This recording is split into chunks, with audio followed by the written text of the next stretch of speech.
11-ci sualla davam edək. Nümunələrin birində zərfin bütün məna növləri işlənmişdir. Zərfin bütün məna növləri işlənib.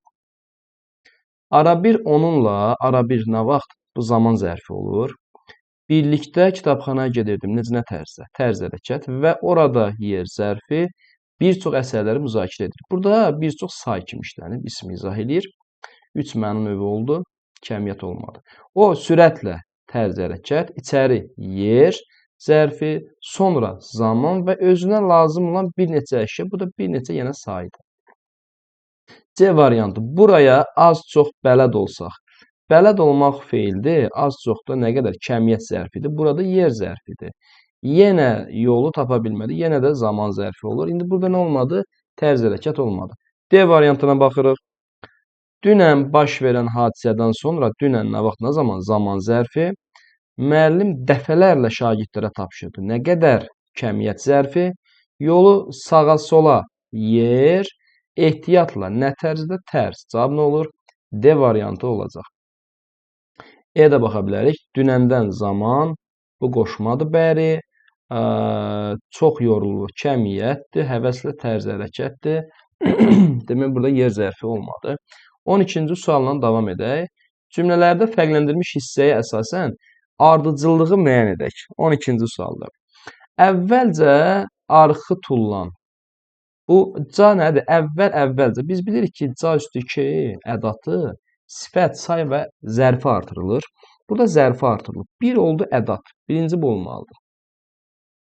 Latın Amerikası əhalisinin böyük əksəriyyəti İspanca. Yəni, ca üstü 2 zərf düzəldən leksik şəkilçisi bu danışıq, nitq ifadə edən sözlər yaradır da. İspanca, rusca, türkcə, fransızca, düzdür?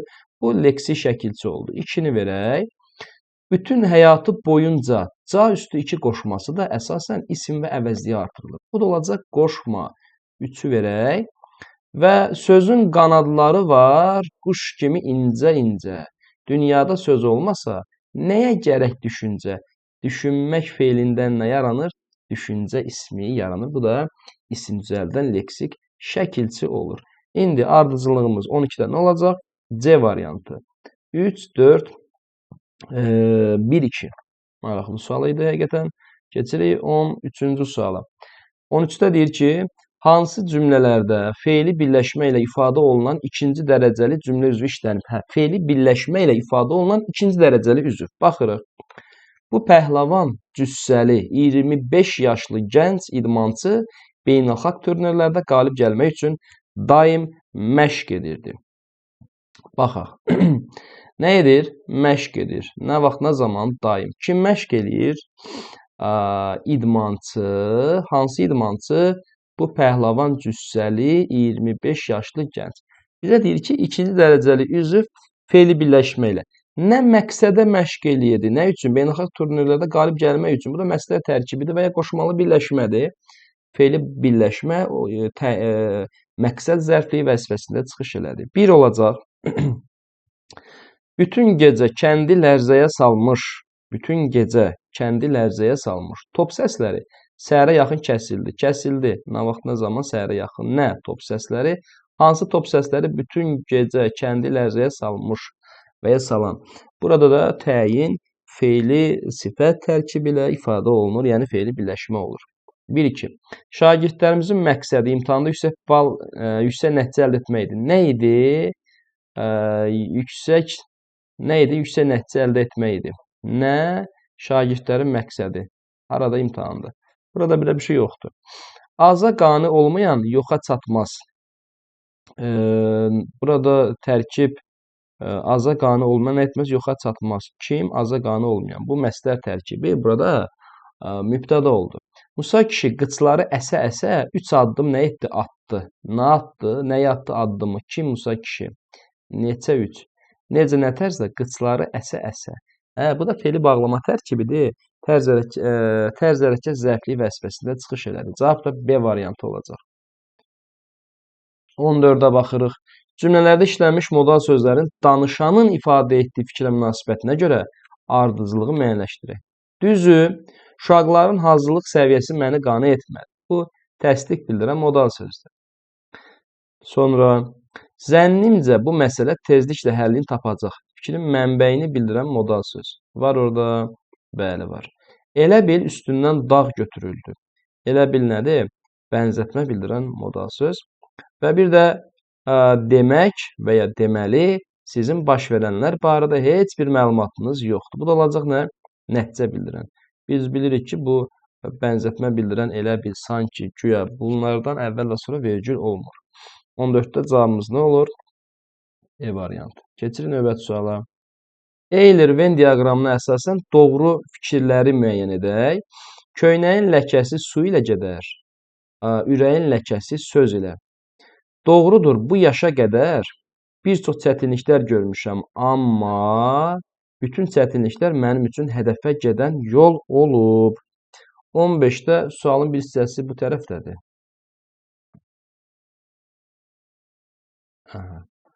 Demək. Demək, bir dəqiqə baxaq. Mürəkkəb cümlənin tərkib hissələri bir-birlə qarşılaşdırılır. Köynəyin ləkəsi su ilə gedər, ürəyin ləkəsi söz ilə. Bu, bir dənə şərtə də baxaq. Bizə şərtdə nə istəyir?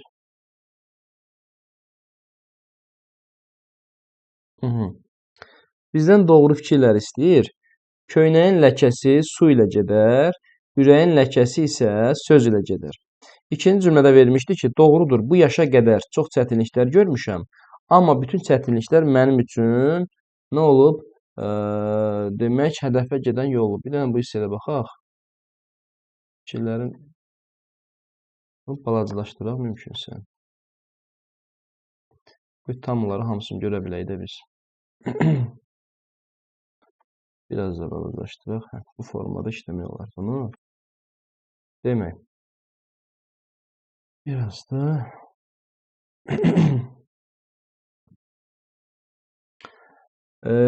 demək, baxaq bir dəqiqə. Mürəkkəb cümlənin tərkib hissələri bir-birlə qarşılaşdırılır. Demək, köynəyin ləkəsi su ilə gedər, ürəyin ləkəsi söz ilə gedər. Bu hissədə mürəkkəb cümlənin tərkib hissələri bir-birlə qarşılaşdırılırmı? Bəli. Doğrudur, bu yaşa qədər. Bu ikincisi cümlə tabili mürəkkəb cümlədir. Bu birinci fikir mürəkkəb tərkib hissələri.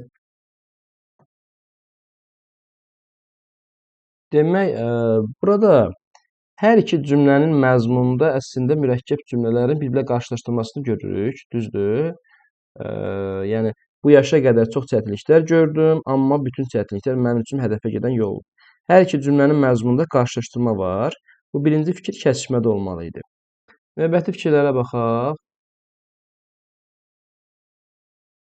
Demək. Tərkib hissələri intonasiya ilə əlaqələnib. İkinci fikir harada verib? Demək, birinci cümlə üçün verilib. Bəli, intonasiya ilə əlaqələnib. İkinci fikir düzdür. Üçüncü cümlə isə burada düzdür, doğrudur tipli modal sözlərdə işlənib və bir də tabirçi bağlayıcı da var. İkinci cümlə tabili mürəkkəb cümlədir. Amma bağlayan vasitə kimi, biz əlaqələndirən vasitə kimi burada ilk növbədə düzdür, doğrudur tipli modal sözləri görürük. Ona görə biz ikinci fikri ona aid edə bilmərik. Sonra tərkibindəki cümlələr mübtadası nitq hissəsi ilə ifadə olunan müəyyən şəxsi cümlələrdir. Üçüncüyə baxaq. Köynəyin ləkəsi su ilə nə edər? Gedər. Nə köynəyin ləkəsi? Söz ilə gedər nədir? Ürəyin ləkəsi. Bir dənə də baxaq bu hissəyə. Mübtadası nitq hissəsi. Bu nitq hissəsi birinci cümlə söz birləşməsi ilə, mübtadalar söz birləşməsi ilə ifadə olunur. Buna görə bunu götürə bilmərik. Bu yaşa qədər çətinlikləri görmüşəm. Çətinliklər mənim üçün birincidə mən görmüşəm, yenə sözlə ifadə olundu. İkincidə isə çətinliklər mənim üçün hədəfə gedən yol olub. Nə çətinliklər? İndi diqqət edəsək, birinci cümlədə nitq hissəsi olmadı. Ona kəsmədəki fikri doğru götürmək olmaz. Tərkib hissələrindən biri qrammatik cəhətdən digərindən asılıdır. Bu ikinci cümləyə aiddir. Bayaq dedik, ikinci cümlə tabiri cümlədir, birincisi tabirsiizdir. Bunu verib, 4-ü verib, demək ikinci qrafamızda Venn diaqramının kəsimi nöqtəsində bu düzdür. Baş və budaq cümlənin əlaqələnməsində iki müxtəlif köməkçi nitq hissəsini iştirak etmişdir. Demək, burada birincisi doğrudurdu, bir də ammadır. Cavab da 2, 4, 5 olacaq.